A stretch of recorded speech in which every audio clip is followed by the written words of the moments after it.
The 2010s were without a doubt the age where superhero films, in particular Marvel, dominated the cinemas. In contrast, Marvel's small screen affairs seem to not be doing as well.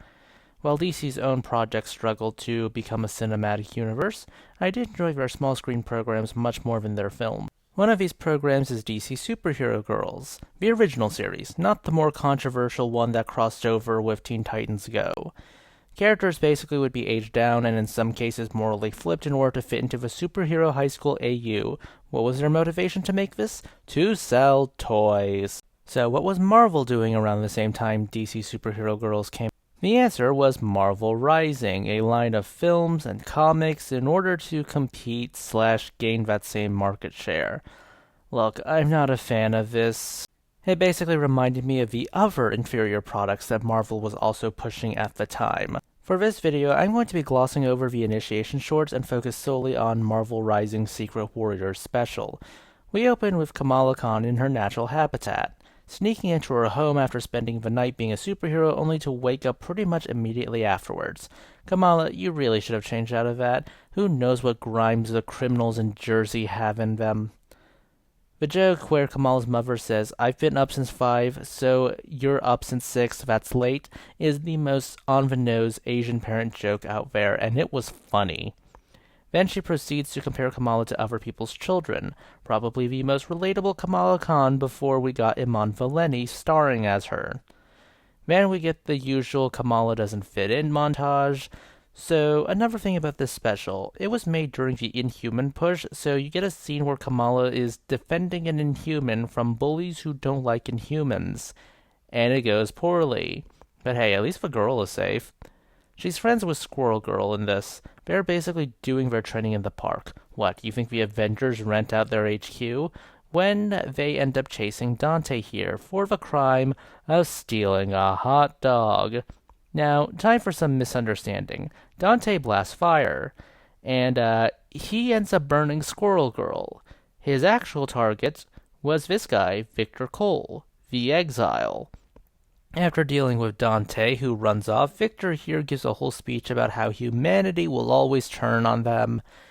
Then they basically run into S.H.I.E.L.D. S.H.I.E.L.D. is tracing superhuman activity, inhuman activity to be specific, and many children who manifested their powers just seemingly vanished into thin air. Here you have Quake. She's from the Agents of S.H.I.E.L.D., actually played by the Agents of S.H.I.E.L.D. actress Chloe Bennett. Meanwhile, this Captain America-looking guy is Patriot. No, he's not Eli Bradley. This is Rayshon Lucas, who was made for the show and later imported into Earth 616. Then we cut to America, who works in a bike shop. Dante steals her bike and even questions why someone who can fly would even need a bike, but before she punches him for stealing said bike, Dante blasts her, making her land directly into the plot.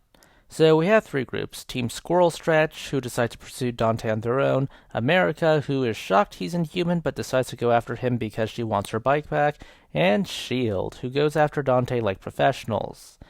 Meanwhile, Exile reports to Hala the Accuser, who basically tells Exile to capture Dante already.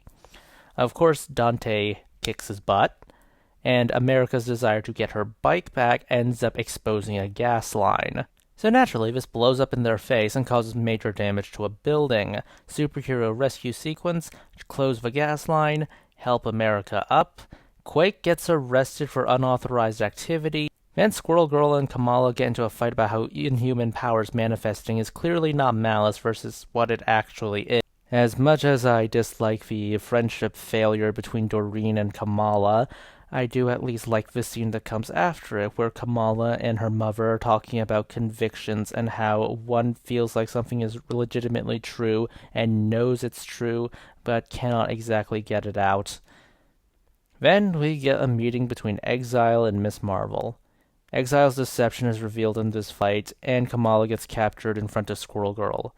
So basically, Squirrel Girl isn't in the business of getting to space, so she goes after America Chavez, who isn't convinced, and you see, in America's universe, the Inhuman-Human race war happened, and, well, guess who's here now?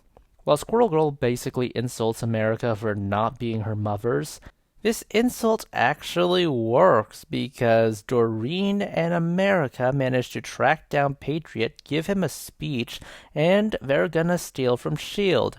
Not from Tony Stark, because America says she's not stupid.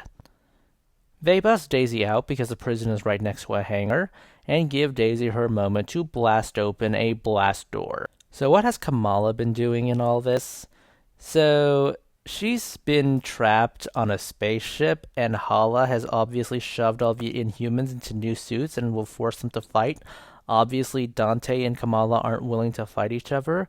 Not sure why the Kree are in the business of suiting people up who are about to fight and possibly get killed, but whatever. So Kamala manages to use the air vent to sneak out, guess the alien passcode, and get them both out. Obviously, we're breaking out the other Inhumans. They're not heartless. This includes Lockjaw. And don't expect any impressive fight scenes from the other Inhumans at all. Meanwhile, the Miss Marvel Rescue Squad decide to go meet up with Captain Marvel on her space station in order to go track down Hala and grab everyone they can. While the Inhumans make it to the hangar, we get to see Lockjaw take everyone else out for an open-air final showdown. Exile gets beaten, Hala zaps Lockjaw and Dante, and after Captain Marvel and co crash the party, we get one boring fight scene later, followed by another boring sequence where Exile turns into a minotaur of energy. One boring crash sequence later, which honestly just reminds me of Revenge of the Sith because I am that bored with this, we get Captain Marvel giving them a secret lair, and thus the Secret Warriors are here. The end. No, I am not covering the Captain America scene because honestly that's not relevant to what we're doing. I think the biggest problem with this movie/special is just how dull and unimpressive it is on a visual level. The action feels boring, it feels slow, it's not dynamic, and the fight choreography really doesn't do it any favors. It's not good. There's also how it is framed in camera. You get a lot of close-up shots, but you really don't get any distance shots in order to show the scale of how these characters are fighting. I saw livelier and more dynamic action in a Disney Junior show about Spider-Man, and Ghost Spider. Why do I even need to say that? That's kinda really embarrassing. I'll give him credit for doing Kamala correctly, and I do enjoy her interactions with her mother. Her mother might actually be the best character in this entire special, mainly because I'm actually amused by her, and that her jokes actually end up making me laugh. But that's really about it. Nothing really stood out to me, which is probably the biggest sin of all. The whole characters, Kamala, Dante, Doreen, America, Daisy, Rayshawn, really not much. And don't even get me started on the villains. Hala's whole "only the strong shall win and there's no such thing as a fair fight" feels so overplayed, and Exile's whole deal about not being wanted, he just really comes off like, Marcus from that old show. I think it's called Lab Rats. Yeah, he comes off like that, except somehow less charismatic, and Marcus in that show wanted to be a smug snake the entire time. So much is holding this special back, and I think subsequent specials also fall into the same trap. So much could have been done, but so much wasn't done, and I think that's probably why no one actually talks about this special or any of the Marvel Rising series for a whole. But that's it for this video. Please consider liking, subscribing, tipping the channel on Ko-fi. This is Cyril signing off.